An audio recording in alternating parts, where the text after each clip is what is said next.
Hey everybody, this is Mike. Welcome back to the Z Motorsports shop and channel. Before we get started, I'd like to thank all my loyal subscribers and then a bunch of my new subscribers. I had no idea the shop tour video was going to be such a hit, but it just took off, and I've actually gotten quite a few new subscribers over the last, I think, 2 weeks now it's been up, and over 5,000 views on it already, so for that I greatly appreciate it. I had no idea it was going to be that big of a hit. That being said, no time to sit back and rest on our laurels. We've got another job here we're going to do, so we're going to dive right in. Gentleman brought me this radiator. It's not a Griffin or a Ron Davis that I'm used to working on, but it doesn't look like too bad of a radiator. This is out of a rock crawler, or a rock buggy if you will. Evidently he has changed power plants, and he needs the upper hose spigot relocated from one side to the other. So I think this is probably a fairly common repair or a modification if you will. So I figured I'd hurry and document it. So there's a couple things I like to do to not only in removing the old one, but also in the installing the new one. I like to tip these up to where the tanks are to the bottom, and that just keeps any debris. Ideally, you don't want to get anything down in this tank from cutting these off, but that's almost next to impossible. So what I generally do is I will tip it up so that whatever does go into it will stay here in the tank and not get down in the core. Then I generally don't use a power tool on cutting these off. I'll stick a towel down in here and try to catch as much as I can. And I'll take, actually on this one here, I'll probably take a hacksaw and cut this off and then knock this down flat, and I'll put a patch over this and relocate it over here. So it's going to come off this edge about 2.5 inches. Is where the center of it will be. I'll use a hole saw and go in and cut it, and then get it all prepped. Before I actually start welding and whatnot, I will put some water in it. Like I said, again, with the tank inverted, I'll put some water in it and flush it back and forth and get any debris out of there so that it does not end up either in the core or, you know, in the engine, in the cooling system. So I've had pretty good luck doing it that way, so let's go ahead and get started. I'll start by grabbing a hacksaw, and we'll just cut this spigot off, and then I'll work on knocking that little bit of a weld down there and drill the hole over here. So as you can see now, I just took a hacksaw, all fancy, stuffed a rag down in there, and it fit in there tightly, cut that off, nice and clean. Now I can just touch this up and relocate this, knock this a little bit down and put a patch over it. Before I do that, actually I will grab a shop vac and just vacuum these filings up, and that way they never get introduced into the tank. Okay, whenever I'm grinding on aluminum, it's not really the easiest to grind or friendliest to grind because it plugs up the pores on the grinding disc. However, I've been using this product called Formax, or it's actually made by Formax Manufacturing out of Michigan, I believe. Yeah, Grand Rapids, Michigan. It works really well.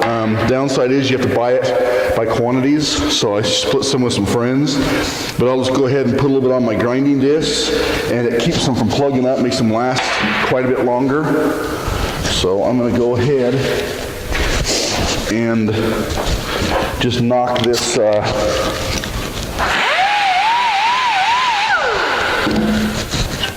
weld down a little bit.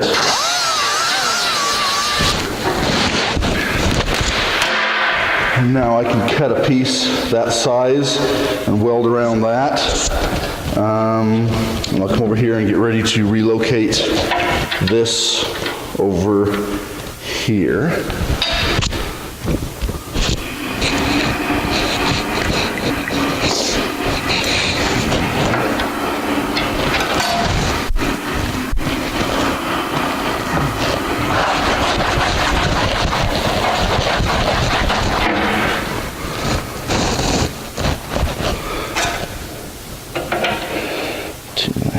Inch to the center, and that's 1.5, so let's go 3/4.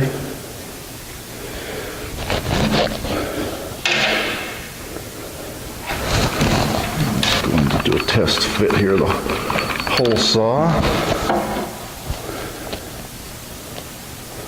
Perfect. just gonna grab a center punch and center, just peen that in the center a little bit, and I'll tip this up and drill that out. Drilled the hole in it. Now I'll just vacuum these little chips. There's my plug.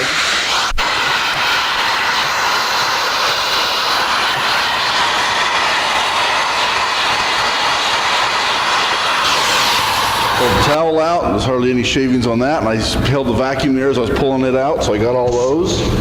So I'm just going to take the tank out really quick, and yes, I'm just going to take the tank out really quick and run some water in that tank real quick. I got this all ready to weld. I've got cleaned up. It's dried. Excuse me. I have a plug cut that's going to be welded on there, and then I'll prep this and put it on, relocate it over here. Now, a couple things. This isn't going to turn into a big aluminum, how to weld aluminum video. There's enough of those already on YouTube, I believe. A couple things worth mentioning, though. Aluminum oxidizes quickly, so I like to prep them. Get yourself a good stainless steel brush. I signify mine material specific, so I don't cross-contaminate.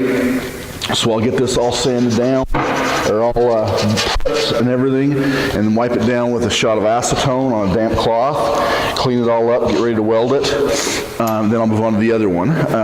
If you're going to weld right away, go ahead and clean it. I don't like to clean and then weld a day or two later, because that's just, it's going to start oxidizing immediately as soon as you quit cleaning it, basically. And that oxides is what has a hard time, that surface, or the oxides on the surface is what you have a hard time penetrating through with welding. So that being said, also one other thing is on radiators, anything that's going to be anodized, I like to use a 53-56 TIG rod versus the 40-43. 40-43 works well on a lot of other things. It works well on a lot of things. It works well on, gives a nice, it flows out nice. It gives a nice bead appearance. It penetrates good down into the root. It has a lot of benefits, but on anything that's going to be hot, like 200 plus degrees, I like to use 53-56, and then especially on things that are going to be anodized. Anything that's going to be anodized, your 40-43 will, it just kind of gives it like a muddy look, or just a dark appearance. It doesn't anodize very good. So if you're going to anodize anything, use 53-56, and you can get away with 40-43 on radiators, but I prefer to use 53-56 just because I haven't had any problems with it, and it seemed to work out well. So that being said, I'm going to go ahead and start getting these prepped and ready to weld.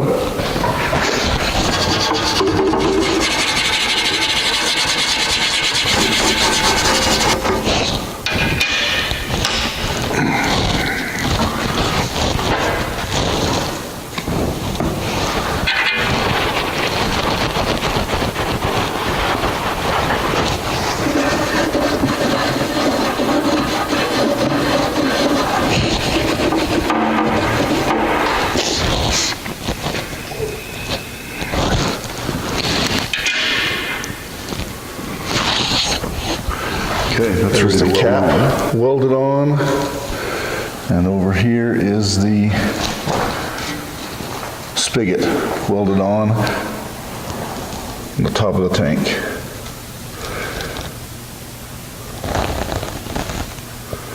Hopefully that's showing up, not too much reflection. All right, there's another quick little project knocked out, so I can call this guy, and hopefully he's pleased with it.